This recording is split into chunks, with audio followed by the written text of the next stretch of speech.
Well, like I said, we are going to wrap up our series out of Titus, and as you know and are celebrating that this is Labor Day weekend. I don't know if you know the history of Labor Day, but it started in the 1880s in various cities around the U.S., and I think Oregon and New York in 1887 were the first to make it like a state law that they would have a day to celebrate the social and economic achievements of the American worker. And then it eventually, I think in the 1890s, 1894 or so, is when Congress passed a law and we get the day off. I think the first Labor Day parade was in New York City. It was 1882.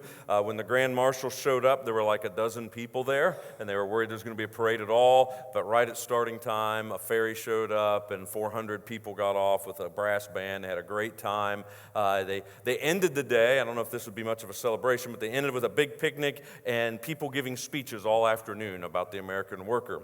But they did have some family activities, and as one newspaper from back then observed, there was an abundance of cigars and lager beer kegs mounted in every conceivable place. So it got better after the speeches, apparently. You know, most of us, I don't know, probably like a lot of holidays, we don't necessarily celebrate the day of the holiday or the purpose of the holiday. I don't know that anybody tomorrow is going to be celebrating work. In fact, you're not going to think about work until the evening when you think, I got to get ready and go back to work on Tuesday. Kind of the stereotypical reaction of going back to work. We may be thankful that we have work, but we may wonder if we're achieving really much of anything. And much like kind of our popular thinking about work, we struggle to think of something maybe to celebrate about it besides just getting a paycheck. But the Bible actually celebrates work. Like, I get it, like all of creation, work is also under the curse of sin and the fall, and so it's tainted. But even in its tainted state, work is a concept, work is a gift that God has given us. The early church talked quite a bit about work and how to respond at work and gave instructions to early students of Jesus. What should you be doing at work? How should you think about work? And this concept of working finds its way into several of Paul's letters to young Christians at new churches. And it finds its way at the very, very end of the book of Titus. So go ahead and turn to Titus 3 and let's answer this question. What happens when folks like us work? Or what happens when folks like us do good work? Or what happens when folks like us work good? What happens when we work? What should be happening as followers of Jesus? Now, some in the room, you may not be working. You may be unemployed. And so I hope today's teaching shapes how you think about work. Others may be retired or on disability or a stay-at-home mom or dad. And this teaching is still for you because the biblical concept of work is not just something you do to get a paycheck. The biblical concept of work is vocation. Theologians call it vocation. And vocation simply means your life calling, what you're called to do, what you're called to spend your gift and your time on. And it involves your whole life. There's a general call that every follower of Christ is supposed to have. And the general call is we're all a part of God's redemptive work on the planet. And then there's a specific life calling, a specific vocation that I think each person has, whether you're a college student or a high school student, a construction manager, an architect, a stay-at-home mom, or retired grandma. You may not be getting paid for your vocation, but all of us have a calling. All of us have a work that God wants us to do. So what happens when folks like us work? Whether it's we work to get a paycheck, or whether part of our work is we just love taking care of our house and pulling weeds and having a garden, or whether it's taking care of children, whatever it may be, what happens when we work and we live out this vocation? How should we live out this vocation? Well, like I said, turn to Titus 3, 12 through 15 as we finish this book. We're wrapping up this series by reading the last 4 verses of this little letter. A few months before the letter was written, Paul, a missionary, and kind of his right-hand man, Titus, landed in this little island of Crete in the middle of the Mediterranean. And this island had, to the best of our knowledge, had never heard of Jesus Christ. So they tell people about Jesus, how to be saved, how to be a part of God's plan on the planet. And tons of people get saved. And there were little churches in villages and towns starting to be established all around the island. Now, Paul needed to go back to Macedonia, the mainland near Greece, to visit some of the churches that he had planted in his 20-year missionary career, but he left Titus behind to establish leaders, and that's really what the whole letter is about how to establish leaders. But the main theme seems to be doing good. There are 46 verses in this little letter. At least 8 of them have the word good in it, of like describing what good looks like or what it means to do good. It's a theme, and at the last 4 verses really don't have a ton of content. It's just a greeting at kind of wrapping up the letter, like, hey, goodbye, tell so-and-so hi, whatever, take care so-and-so. But Paul can't resist, even in the end of the letter, to take a parting shot at what it means to do good. So let's take a look at it, and it incorporates the idea of work. Look at verses 12 and 13 first. As soon as I send Artemas or Tychicus to you, do your best to come to Nicopolis, because I have decided to winter there. Do everything you can to help Zenas the lawyer and Apollos on their way, and see that they have everything they need. So apparently Paul, after this letter, he was going to send somebody to take Titus's place. He needed him on the mainland. And it appears that a Roman lawyer named Zenas and a church leader missionary that we read about in the book of Acts, Apollos, were the ones who probably delivered the letter to Titus that we're reading. They are the ones that brought it from Paul for Titus to read. And he, as was the custom back then and has been throughout Christian history, that Christians were to show hospitality to other Christian travelers. And so he tells them, hey, meet their needs. He encourages Titus and the Cretan church to meet the needs of these travelers. And that kind of practical, ad hoc advice becomes a springboard for Paul's parting shot on the theme of the letter, which the whole theme of the whole letter has been, folks like us can be good like God and we can do good like God. And he fleshes out one more time what it looks like to do good. Look at verses 14 and 15. Our people must learn to devote themselves to doing what is good in order to provide for urgent needs and not live unproductive lives. Everyone with me sends you greetings. Greet those who love us in the faith. Grace be with you all. Verse 14, Paul brings our vocation, our life calling, and our work life into this theme of doing good. When Paul says our people, he's meaning all the Christians, not just the Cretan Christians, but Paul's saying this is just like our general rule for all people who are following Jesus. If they don't know how to do good, they should devote themselves and learn. They should be devoted to doing good. Devoted means like have a consistent lifestyle and practice. Doing good means that it isn't the exception when they work good and they work hard, but it's the normal of the Christian life. And why work hard? Why do good in whatever vocation God has called you, whether it's a 9-to-5 job or whether it's being retired or whether it's even living off disability? What's the goal of doing good, whether your vocation involves crunching numbers in an office cubicle or it involves watching your grandkids? Why do good? Why work good? Why work the vocation that God has given you? Well, Paul was inspired by the Holy Spirit to call us to work good in order to provide for needs and not live unproductive. Literally, the word means anti-fruit or non-fruitful lives. He wants us to work whatever calling God has put on our life, whatever vocation, whatever stage or season of life God has us in. Paul says we work that good and we do good to meet needs. Now, it's impossible from this passage to know whether he's talking about our own needs or the needs of others. Just the grammar doesn't support a direction either way. In fact, if you were to lay out, like, say, 10 Bible translations, which I looked through this week, about 6 of them will say it's meeting our own needs, and 4 of them will say it's meeting the needs of others, just because the grammar and the wording doesn't tell us what he's talking about. But really, I think we both understand that both are important, that when we work hard, work in our vocation, it meets needs either because we get paid or it meets needs because we're doing something productive at our home or with other people. But one thing it does is it meets our own needs. The shed needs painted, so we paint the shed. We work to get money to buy food and clothes, and we have a roof over our head. The early church expected people to work to meet needs.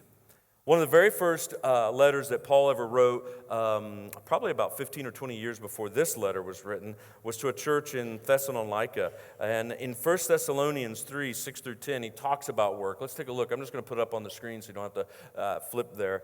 But it says this in verse 6, In the name of the Lord Jesus Christ, we command you, brothers and sisters, to keep away from every believer who's idle and disruptive and doesn't live according to the teaching you receive from us. For you yourselves know you ought to follow our examples. We were not idle when we were with you, nor did we eat anyone's food without paying for it. On the contrary, we worked night and day, laboring and toiling, so that we would not be a burden to any of you. We did this not because we don't have the right to such help, but in order to offer ourselves as a model for you to imitate. For even when we were with you, we gave you this rule: the one who is unwilling to work shall not eat.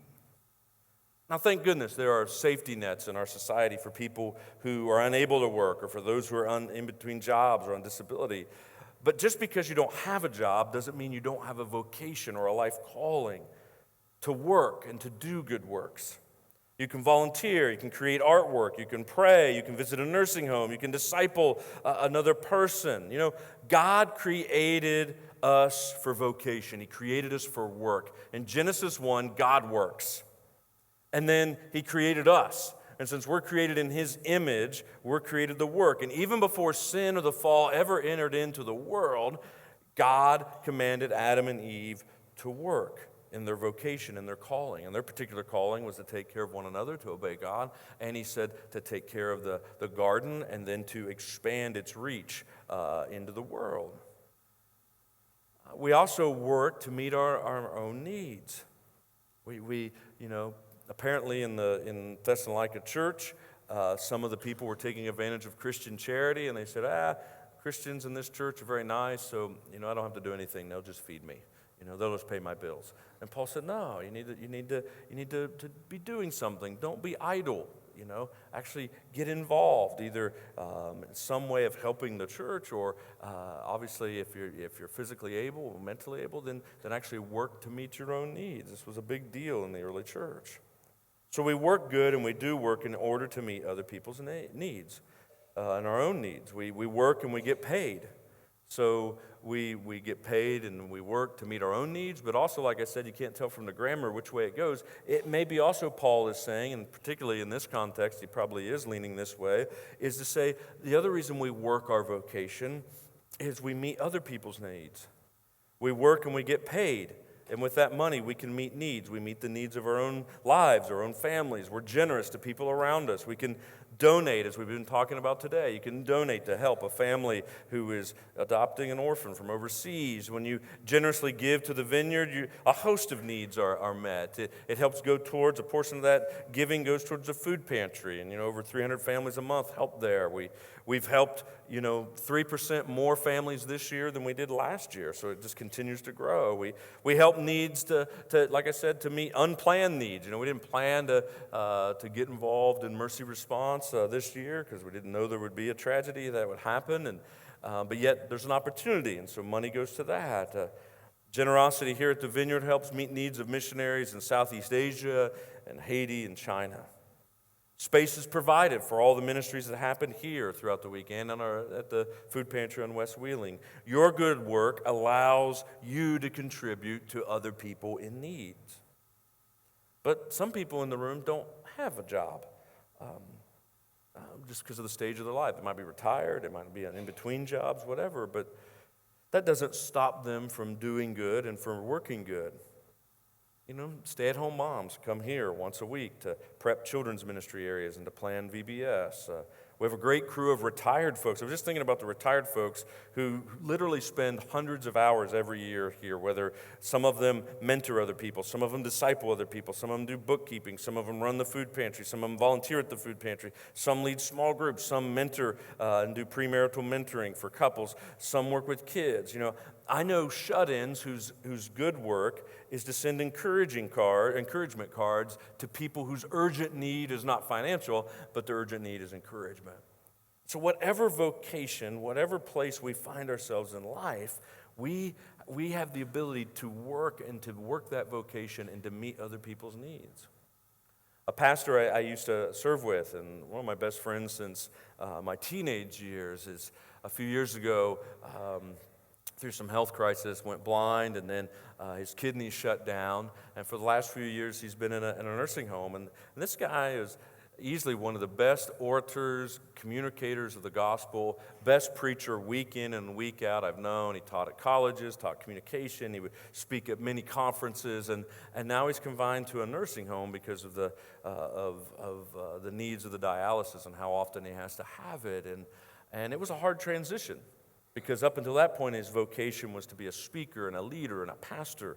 And it was hard to lose the freedom of living in his own home and having to live at a nursing home. But at some point, something changed in him, and he began to see that this was his new vocation, living at that nursing home.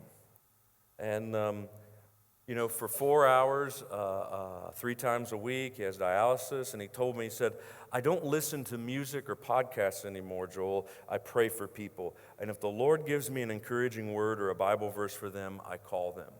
And I can tell you, somebody receives a call from him probably once or twice a month, that his verses and his prayers are generally right on with what I need on that day.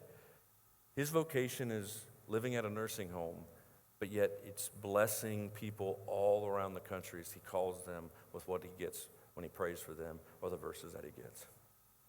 Last summer or a year ago, Christy and I visited him, and one of the things he told me was, he said, my goal is less people will be in hell and more people will be in heaven in this nursing home because I'm living here. He's in his mid-50s, stuck in a nursing home. But that's his vocation. It's his calling right now. And he's doing good work. When folks like us work good, we meet needs, our own needs as well as others. Whatever your vocation or your calling in life, we're called to work hard and to work good, to meet your needs and to meet the needs of other people.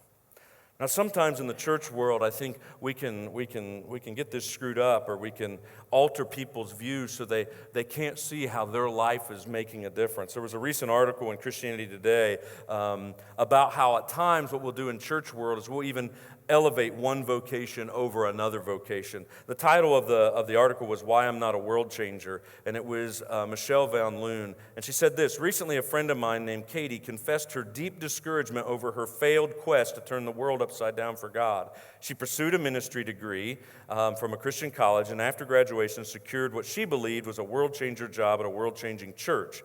But when her vision collided with a long-standing, intractable politics that had turned the congregation inward on itself, 3 years later, mired in student loan debt and disillusioned by her experience, she left her position. The only one who has changed, she said, is me.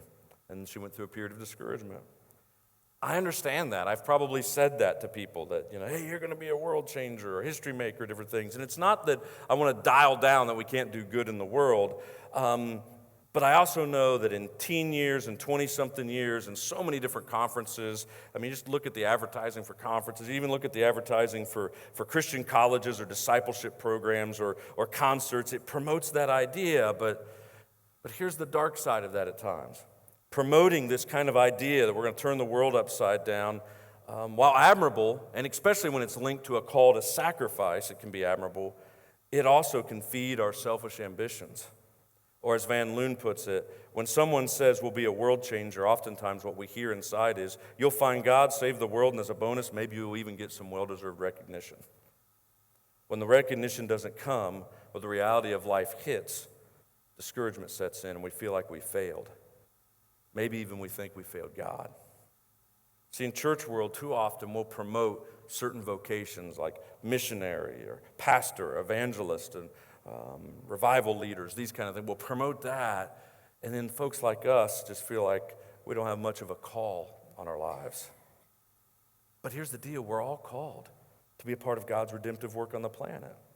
And so much as our work or our vocation, if it isn't illegal or immoral, then it's a work or a vocation that God actually wants us to do. Whether it's fixing a meal for somebody, or installing an HVAC unit, or just studying for a midterm, or changing a diaper. In the end, being faithful to Jesus and faithful to his teachings is the most radical thing we could ever do. Having integrity at work, actually working the hours that you write down, being an encourager instead of cynical or sarcastic or a gossiper, or asking for forgiveness when we screw up and we hurt somebody at work, those are good works that meet actual needs and bear long-term fruit. Developing a small business or developing your department at a bigger business that ends up hiring more folks and providing for more needs is also a part of God's plan. I don't see anybody in the scriptures who ever set out to actually just change the world. What they set out to do was to be radical followers of Jesus Christ. And then just by doing that, take a look at Acts 17, when a bunch of Christians get arrested and thrown in the middle of an arena and the crowd is ready to kill them all. One of the accusations is, these men have turned the world upside down. Well, there wasn't one of those guys. The leader of that particular place was a guy named Jason. None of them set out to change the world. What they set out to do is just be faithful followers of Jesus in whatever vocation and life calling God had given them. And just by following Jesus, the world was turned upside down. They didn't have to set out to do that. They simply were faithful. Faithful to Jesus, and the world got changed in the wake of that. So do good. Wherever you find yourself, whatever God has called you to do good. Work good. Do good works. Whether you're staying at home or you're disabled or you're working a full-time job or you're studying hard at school, wherever you find yourself, follow Jesus faithfully. And look for ways to do good works that meets other people's needs. That's when lives will be touched and changed. When folks like us work good and meet needs, I think God is pleased and the world is changed. Whatever your vocation, whatever your calling in life, you can work hard and you can work good to meet your needs and the needs of others. And Paul said, God is pleased, and that's when lives get changed. That's what we ought to be devoted to. So how can we apply this to your life? Well, usually I give you some homework to do, but we're not going to do homework away from here. We're actually going to do homework for about the next 8 minutes in the room. And so here's what I want you to do. You've heard me talk for about, 23 minutes now, so that's long enough. So here's what I want to do. I want you to split up into groups of 3. Just split up into groups of 3 or 4. And it would be great if it's some people you don't know very well, or only 1 or 2 you know well and somebody else you don't know well. So that probably means like everybody over here has to find somebody over here, because you don't know each other in the room. So here's what I want you to do. Try to get in groups of 3 or 4 for the next 8 minutes. And I want you to answer these questions up on the screen. What will you be doing this time tomorrow? And the reason I ask that question is because that kind of gives a clue of your vocation, whether you're volunteering somewhere or you're retired or whether you're working for a paycheck somewhere. As an image bearer of God, you've been created in the image of God. How does your work or vocation reflect some aspect of God's work? I mean, you might be in a factory and what it might reflect is that I'm producing something. Just like God created the world, He worked, He produced the world. I just produce. Other than that, I can't see much. Or maybe your work involves creative thinking and God is very creative. But just how does what you're doing reflect some aspect of God's work? Where do you take your greatest joy in work? Some of you say, well, they hand me my check on Friday. And if that's true, then go ahead and say that, I guess. How can you do good and meet needs within your vocation? Again, think through. Vocation is not just a job you get paid for. It may be your vocation, maybe you're a student and you're not getting paid anything, or maybe that you're retired, or maybe you're disabled and you're unable to work, but you volunteer and you have a different vocation, or like the story of my friend in the nursing home, or people who send cards to people, that are shut-ins. I mean, whatever it may be. So take 8 minutes. And then you'll know it's time to go back to wherever you're sitting or want to sit when the worship band starts playing, okay? So go ahead, get in groups of 3 or 4, and make sure at least one person in the group you don't know.